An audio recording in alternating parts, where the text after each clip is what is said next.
Welcome, stranger. Name's Halleck, and it's a pleasure meeting you. I run this little shop. Got enough supplies here to keep you alive and fighting. Rage, at its core, is a first-person shooter. These other elements like racing and vehicle combat, they're additive to the experience. But it's important not to get confused by really what we do. We're id, we make first-person games. You know, when you pick up the shotgun and you shoot a bad guy, you know what to expect.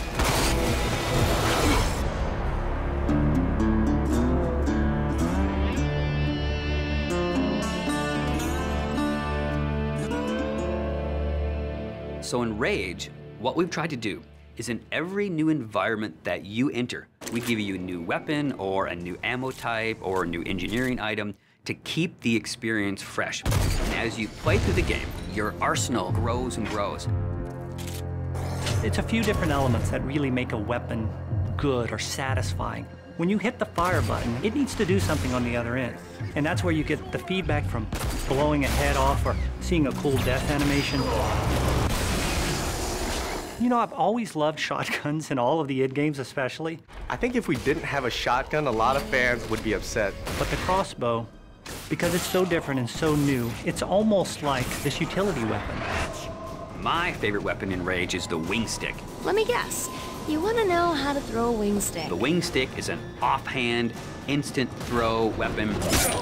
The wing stick is such an iconic weapon. It's this bladed death boomerang, and it has like a smart nano targeting core, is some of the mythos that we've built into it.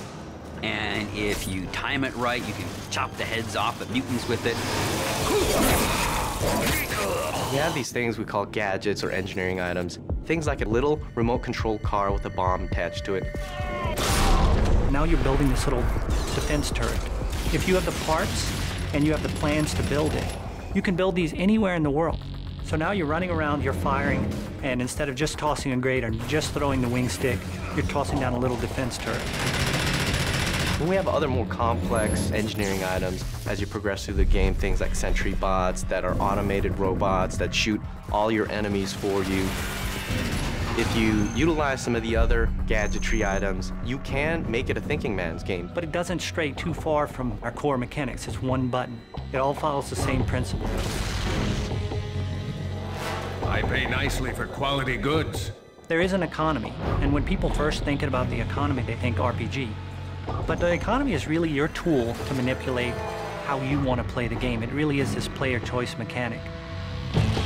So you're picking up this cash and these other cool items, then you sell it and you pick which ammos you want to buy. When you get these new things, you'll want to try it out. And when you do, you learn how that impacts you as the player and how you want to approach a situation.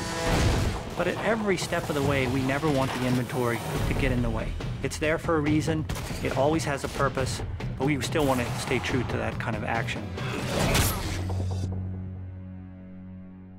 The world in Rage is about survival and all the elements that the player will need to succeed in surviving. It's up to them how they want to use those gadgets, weapons, and ammo types, along with the action shooter experience role that we intend for the player to take.